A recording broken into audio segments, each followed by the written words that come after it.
I'm just going to start off with my premise of the message this morning, and it's this. We are constantly tempted to believe that pride, this sense of who we are and elevating that, is the path toward what we ultimately want in life. And that always leads to pain. It will always lead to pain.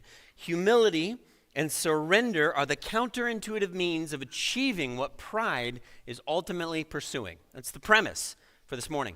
When I was 9 or 10, I had mastered the art of riding my bicycle without holding on to the handlebars.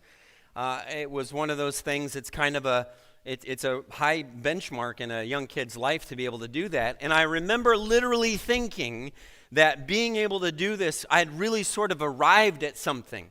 I was around the corner from my house on Harris Street, and I was riding down the street, and I could see about half a block ahead of me, there was a gathering happening on somebody's front porch. There were a lot of cars, there were a lot of people, and they were there, and they were having some sort of celebration. And I remember in my 9 or 10-year-old brain thinking that I'm going to ride my bike past this house, let go of the handlebars, and that entire crowd, the whole thing, they're just going to stop, and they're going to watch me. And they're going to think, wow, that is one cool kid. I literally had that thought. I got closer. I released the handlebars. I sat up straight on the seat.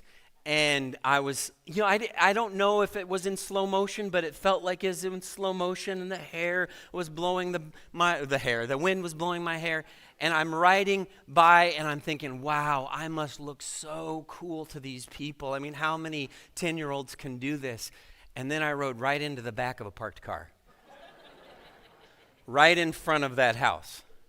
It was a Volkswagen Beetle, and I don't know why, but that somehow made it all more humiliating, the whole process. Life is full of examples of humans saying, wow, look how awesome I am, right before some disaster. Let me give you a Greek tragedy in 3 parts. Act 1, part 1. Our flawed hero is carrying the football. He's broken away from the defenders, and he's got a massive lead. Nothing can stop him from scoring a touchdown in this game. So he decides about 25 yards before the end zone to turn to the nearest defender and flash him a sign. Peace, I'm out. I'm ahead of you, you're not going to catch me. Act 2, he literally trips over nothing. His own feet, the turf, and he fumbles the football. Not only does he fall, not scoring a touchdown, but he fumbles. And Act 3, he's so overtaken with grief that the defender scoops up the football, runs it back the other way, but he has got his head buried in the dirt, buried in the turf, because he's so upset about what's just happened. Pride literally goes before the fall. We've all experienced painful moments of humility. It is the worst way to learn a valuable lesson. Hold on to that idea. The book of Daniel. We've been following 4 Hebrew boys in Babylon.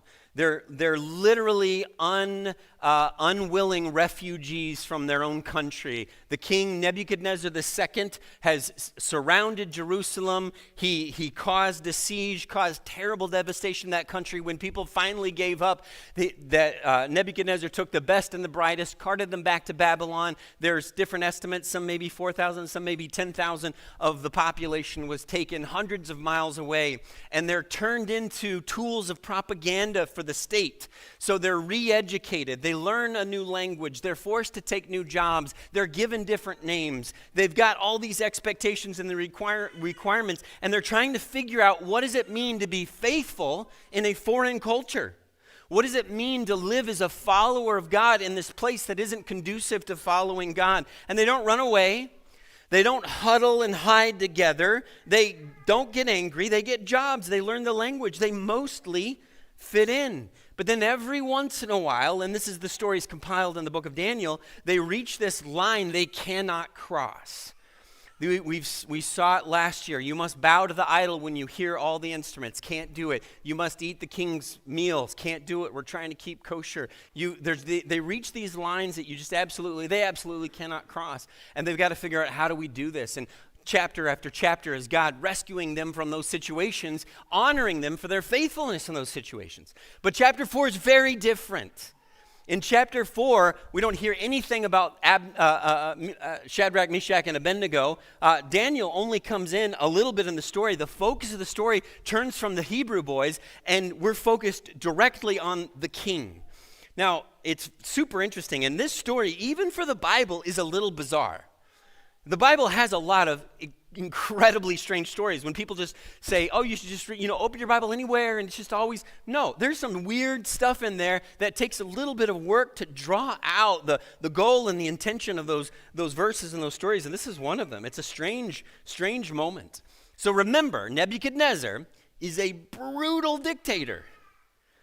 He destroyed Jerusalem, and it was so horrific. The siege of Jerusalem was so horrific that citizens within the walls of Jerusalem resorted to eating their own children to stay alive. That is how bad it got. You can read about that in a couple different places in the Bible, including Lamentations chapter 4.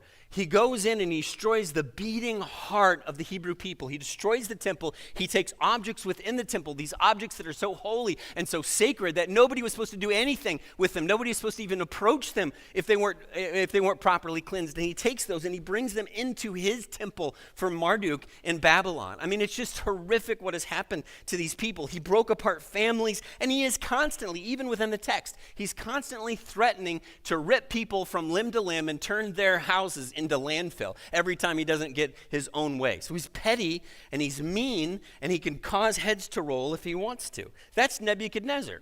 It's not a great guy. Daniel chapter 4, verse 1.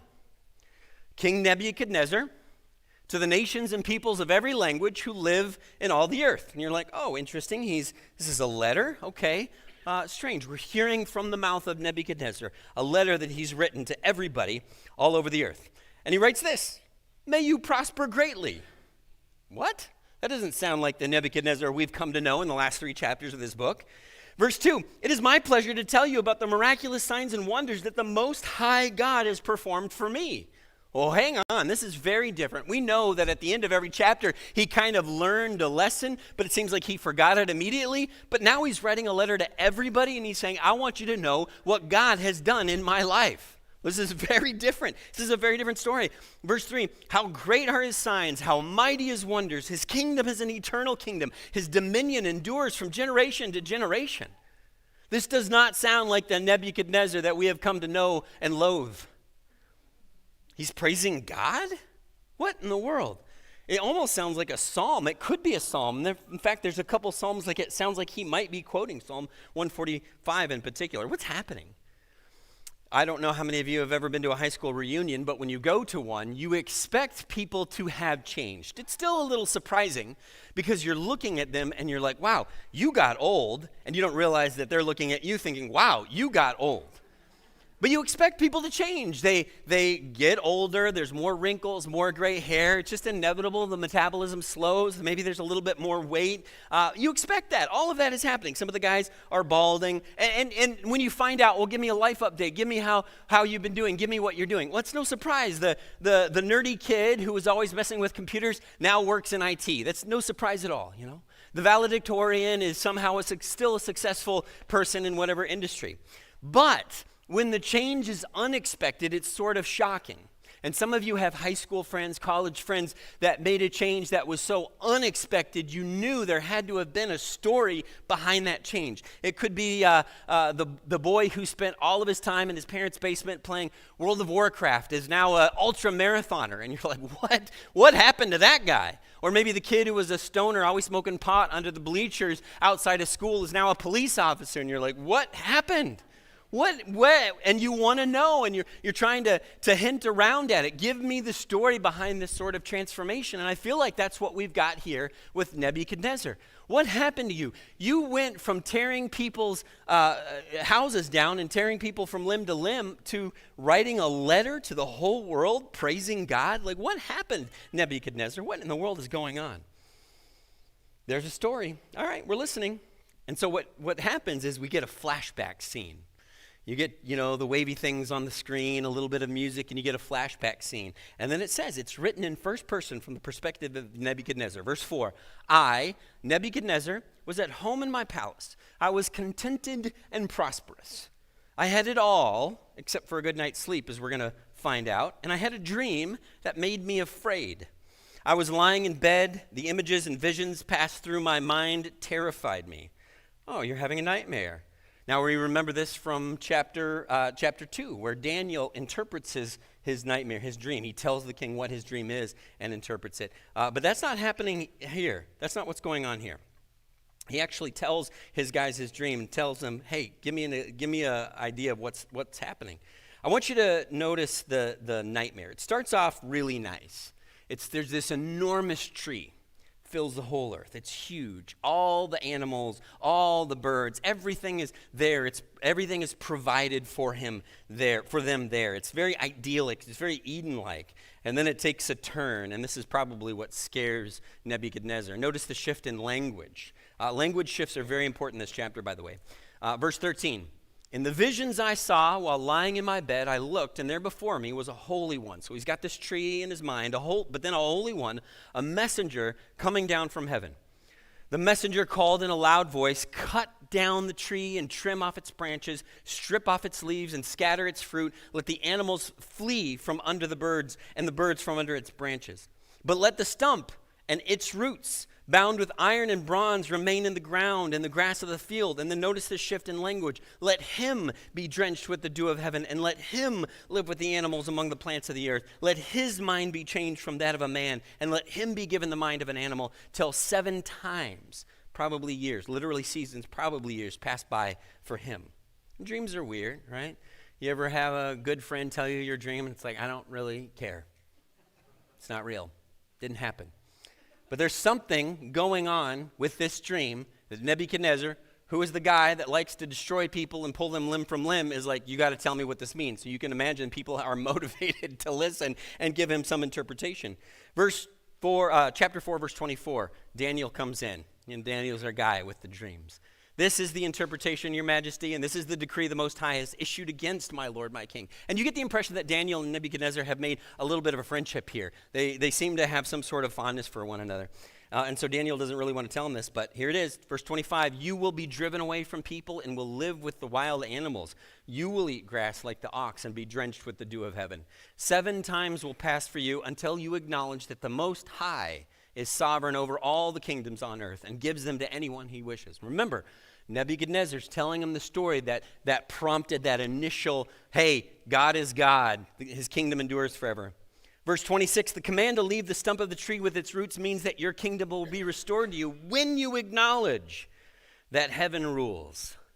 When you acknowledge that heaven rules. It's such a good line. I read an article that the dating website Match.com had this partnership with Mensa, which is, the Smart People Society, where on Match.com, if you were looking for a date, you could match up with other geniuses. If you don't want to date the commoner, right? The common dummy. You want to find out what their IQ is and date them as well. And one of the questions they did, at first they did it in a self-disclosed sort of way. So they had people self-identify as geniuses. And so they'd ask them the question, do you think you're a genius? Now, actual geniuses, whatever metrics you measure that by, are about 2% of the population. So there's probably a few of you in here, but it's not a whole lot of people. About 2 out of 100 people. But the website noted later, they had this data that they had collected, and they noticed that guys tended to overestimate their genius status. The website published this data that said about 50% of the guys said, yeah, if you back me into a corner and I have to answer the question, sure, I guess I'm probably a genius. We tend to think of arrogance as celebrating before you score the touchdown, or thinking you're a genius when you can't spell genius. But pride is usually more subtle and more sinister. I want you to think about the symptoms of pride. You know, we've all experienced those moments of, hey, how cool am I? Disaster, back of the VW. I don't know that any of us have ever thought, I'm going to score a touchdown and then tripped over a blade of grass and lost the ball. But those kinds of moments where we thought something about ourselves and then we were harshly reminded of what was true.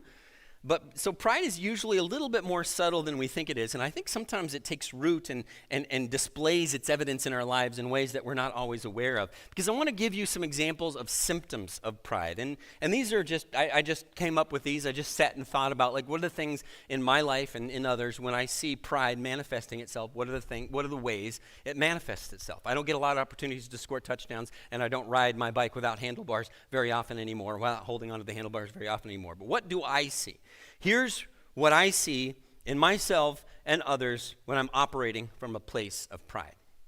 I am easily offended. I'm easily offended. I'm taking things personally, whether they're intended to be personal or not. I'm fragile. I'm hypersensitive to criticism or what I perceive as criticism. I see insult when there is none. At the same time, I am hypercritical of other people. I'm hypocritical because I'm hypercritical of looking at them and calling them out or wanting to bring them down. Pride can't accept blame for any wrong. Pride constantly is blame shifting. It's not my fault, it's their fault, it's the situation. It gets very defensive. But it also is constantly comparing. Pride traffics in comparison and super susceptible to envy. Like, why do things go so well for them? Or conversely, wow, I'm sure glad I'm not doing as bad as them. Pride is controlling. Pride loves to arrange everything just so. But the problem is because we have limits to what we can actually control, pride gets incredibly angry or anxious when it can't be in control. So it's prone to anxiety. Pride is prone to anger. Pride certainly speaks more than it listens. Pride fosters much more conflict than connection because pride doesn't want to let us be vulnerable. But the reason it's so dangerous, the reason why pride is so dangerous is it lacks the ability to see any of that in itself. It can't see it. When someone says, hey, you may be wrestling, you may be a little bit self-centered, you may be dealing with a little bit too much focus on yourself, it can't do it. It can't handle that. Remember, it's super sensitive to any criticism. It lacks the ability to see it in itself. So pride looks at that list right there and says, oh, yeah, man, I have a coworker. That describes them exactly. That's what pride does. Pride cannot see it in itself. Pride cannot see the ways that it has lived these ways. We're constantly tempted to believe pride is the path toward what we ultimately want, but it always, always, always leads to pain. We're constantly tempted to believe that, hey, I will get the respect and the honor and the position and the praise and the comfort and the security and the financial security that I want if I do these things, if I focus on me, and it will always, always lead to pain. Johnny Manziel was a football phenom. I watched a documentary that's on Netflix this week. I totally recommend it. Not certainly, you won't learn a lot of lessons about faith and Christianity, but you will see illustrated what I'm talking about in this message. He was a quarterback. He excelled at Texas high school football. I mean, he had everybody in the world looking at him his senior year. But he was a little bit undersized. He didn't get the offers that he wanted. Texas A&M gave him a full-ride scholarship, and so as a freshman, he became the very first freshman ever to win a Heisman Trophy, set all these records. I mean, he was electric. He was fun to watch. Some of you remember that era. It's been about 2012, 2013. And he's 19 years old. And at 19 years old, when you've achieved all the success that you want and you have the entire world singing your praises, you're the very best. Nobody's better than you. You are going to win it all. You're going to do it all. His freshman year, they beat mighty Alabama, who was one of the top programs. Also got beat yesterday, unrelated. One of the top programs in the country. And so everybody thinks he's the most amazing person. He gets to college, and all those normal guardrails of maybe his coach in high school or his parents are removed. And he's got an opportunity. Somebody says, hey, you sign these autographs. I'll pay you to sign these autographs, which is totally against NCAA rules. He said at one point he had $100,000 stuffed under his mattress in his dorm room at college at 19 years old. I mean, all the money he could want. He would go to parties and he could get all the drugs, all the alcohol, all the women that he wanted. He had everything, and no one saying, hey, you know what? You should watch it. You should take it easy. Everybody was saying, you're the best. You deserve it. Have some more, have some more, have some more. He even recalls in the documentary, thinking, this is too much. But what are you going to do? You're the best. You deserve it. And when the world is telling you you're the best and you're 19 years old, I mean, you want to believe that. And then, of course, if you know his story, the tree that blossomed and flourished and looked like it was going to last forever gets cut down. He gets arrested. He gets fired from his NFL team when he was drafted number 22 overall. He gets heavily addicted to drugs. He even at one point contemplated suicide. And I was trying to do the math, and it was 4 years from winning the Heisman Trophy to feeling like he didn't want to even be alive anymore. The tree was cut at the root. The quote from the documentary is, when I got everything that I wanted, I think I was the most empty that I have ever felt inside. But we do the same thing. If I could just have this sort of financial security, if I could have that promotion, if my kids could do this thing, if my husband or my wife would be more of this, then I could have it all. And what you're going to find when you have it all, when you have the tree that's blossoming to the sky, you'll find that it's still empty. The things that you want won't provide what you want. The things you desire won't provide what you desire. The only path, the counterintuitive path to achieving everything you want in life is humility and surrender. Johnny Manziel, still plenty young enough to be playing in the NFL, lives in Scottsdale, Arizona, and golfs. He lost it all. It wasn't for him. That life wasn't for him. Pride is the illusion of the self, of our own importance, and it's fortified by lies that, unless destroyed at the root, will destroy us and hurt others. Here's the thing. You will always feel empty and hopeless if you feel like you are the center of the universe, because you were not meant to bear that weight. Your resume cannot bear that weight. You know that you cannot be there, that this is not a position that you should occupy. You want it, but when you're there, you realize this isn't good for me and this isn't good for anybody else. It's not psychologically healthy for any human to believe that they're the center of their own universe. For our own well-being, for us to flourish as humans, we need to be accountable. We need to be under someone or something else. This is a small microcosm of it, but this is why for some people it's so good for them to leave home where their parents were saying, hey, you're the best, you're amazing, let me provide everything. And they go out into the real world where their bosses aren't going to do that, or their roommates aren't going to do that, or their professors aren't going to do that. It's good for them. It's sometimes good for parents to experience like, this is what it feels like for me to have to put my wants and needs on the shelf and take care of a child. It's good for people when they get married to say, I understand now. To have a flourishing marriage, I've got to treat this other person well. I've got to elevate them. It's a lesson the scriptures have been trying to teach us over and over and over again, that we humble ourselves and then we can draw near to God, and then God will lift us up. But when we try to grasp for that thing that doesn't belong to us, we are only going to experience pain and failure. C.S. Lewis wrote, from the highest to the lowest, the self exists to be abdicated, and by that abdication becomes the more truly self. He's saying your best version of yourself is not by promoting you, but by surrender and humility. Daniel 4:26, your kingdom, Nebuchadnezzar, will be restored when you acknowledge that heaven rules. Verse 27, therefore, your majesty, be pleased to accept my advice, Daniel says. Renounce your sins by doing what is right, and your wickedness by being kind to the oppressed. You remember all those people you're oppressing? Start doing what is right. Start helping them. It may be then your prosperity will continue. Well, the good news is that Nebuchadnezzar took that warning to heart and everybody lived happily ever after. The end.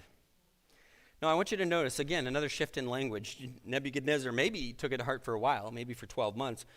Verse 28, all this happened at King Nebuchadnezzar. Notice the shift. It's not first person anymore. Verse 28, 29, 12 months later, as the king was walking on the roof of the royal palace of Babylon, he said, is not this the great Babylon I have built as the royal residence by my mighty power and for the glory of my majesty?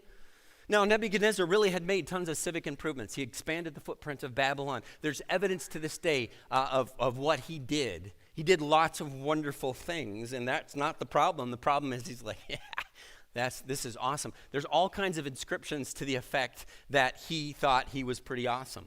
Even today, you can still find them. Here's one example from an inscription on a wall that he built. I, Nebuchadnezzar, the great king, the mighty king, the king of the world, the king of the land of Sumer and Akkad, the king of the four quarters of the earth. All right, we get it, Nebuchadnezzar.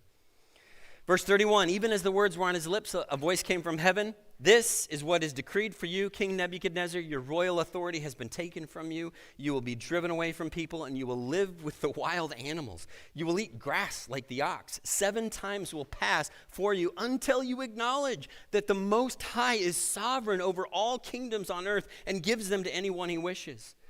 Verse 33, immediately what had been said about Nebuchadnezzar was fulfilled. He was driven away from the people and ate grass like an ox. His body was drenched with the dew of heaven until his hair grew like the feathers of an eagle and his nails like the claws of a bird.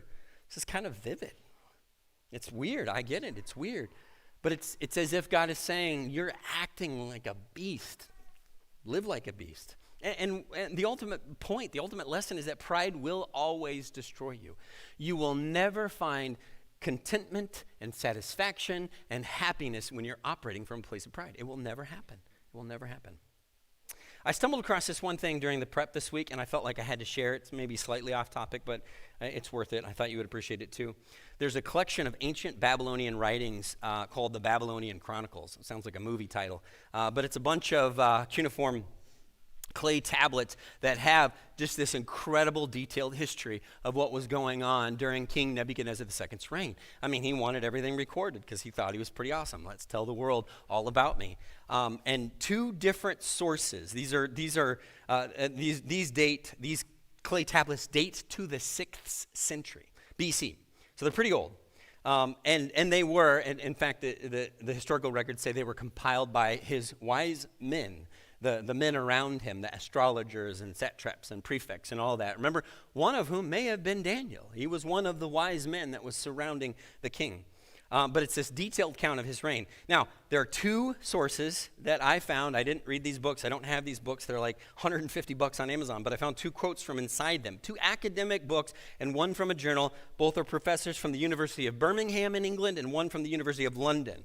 Listen to these quotes. This is mind-boggling to me. Remember, he was going to eat grass and live like a beast for 7 times or 7 seasons or potentially 7 years. This is a quote from W.G. Lambert, who wrote a book, An Assyriologist is his official title. He's a professor, an Assyriologist. He's a pretty smart guy, I think. Between 582 and 575 BC, there are no detailed records in the Chronicles regarding Nebuchadnezzar's reign. The next quote, there is an absence. This is from D.J. Weissman, who wrote this in a journal. There's an absence of documented events during the years 582 to 577, leading to uncertainty about Nebuchadnezzar's action during this period. I'm no math guy, but I got out my calculator and I entered in these numbers, and it's about 7 years. That is a little mind-blowing. Who knows? Could be unrelated. Maybe he took a big vacation. I have no idea. Pretty interesting to me. Pretty interesting. There are actually 3 other pieces of historical evidence outside the Bible, but we don't have time to get into it. We could talk about that later if you like. Daniel chapter 4, verse 34. Let's wrap this up. At the end of that time, I, Nebuchadnezzar, he's back to first person. He's back.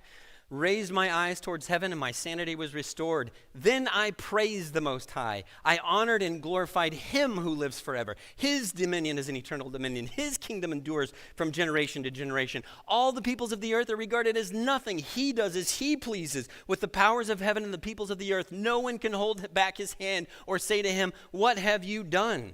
Verse 36, at the same time that my sanity was restored, my honor and splendor were returned to me for the glory of my kingdom. The advisors and nobles sought me out, and I was restored to my throne, and I became even greater than before. Humble yourself, and you will be exalted. Now I, Nebuchadnezzar, praise and exalt and glorify the King of heaven, because everything he does is right, and all his ways are just, and those who walk in pride he is able to humble. Now, I know this story can feel a little hard to relate to. You're like, Patrick, that was a lot of Bible. There's a lot of verses there. I'm not in charge of a global superpower in the 6th century BC. I'm not a 19-year-old football phenom that has everybody throwing everything at him. That's what I'm just a dad. I'm just a mom, just a kid. How is this supposed to help me at all? How am I supposed to think about this?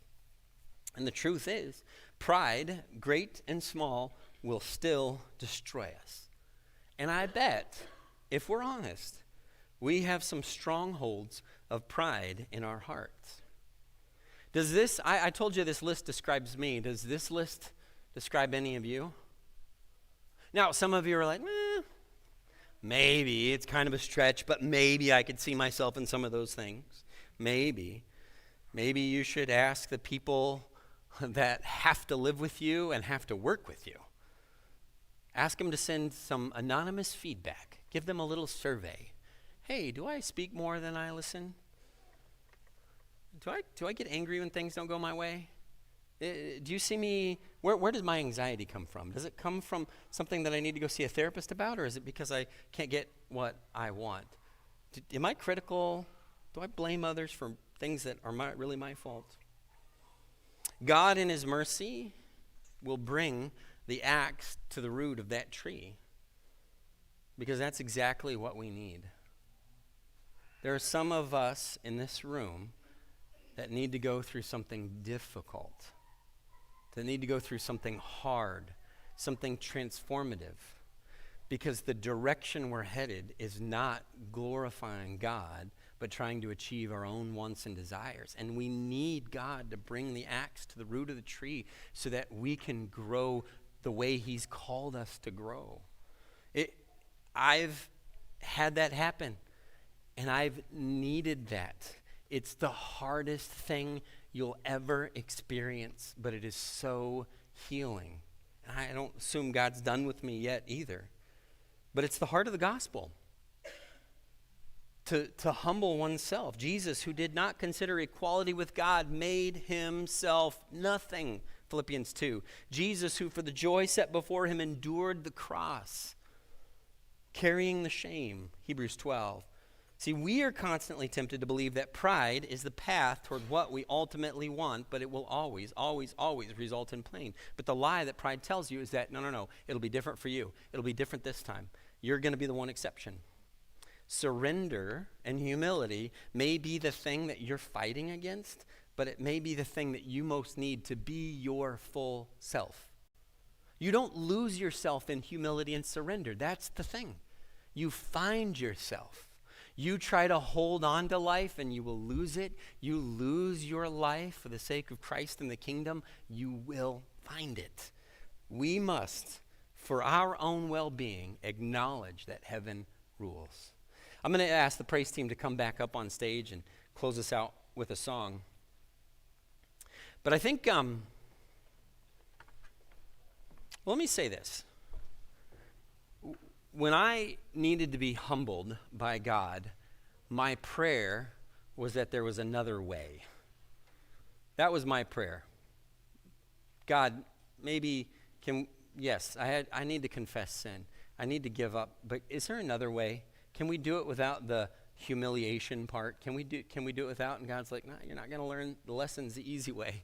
The most important lessons you'll learn in your life, you'll learn the hard way. And I think some of us just need to come to the acceptance of the fact that for us to truly grow, to truly be more like Christ, we've got to pray a prayer that God would humble us, that God would fight us, our own pride. God resists the proud, but gives grace to the humble.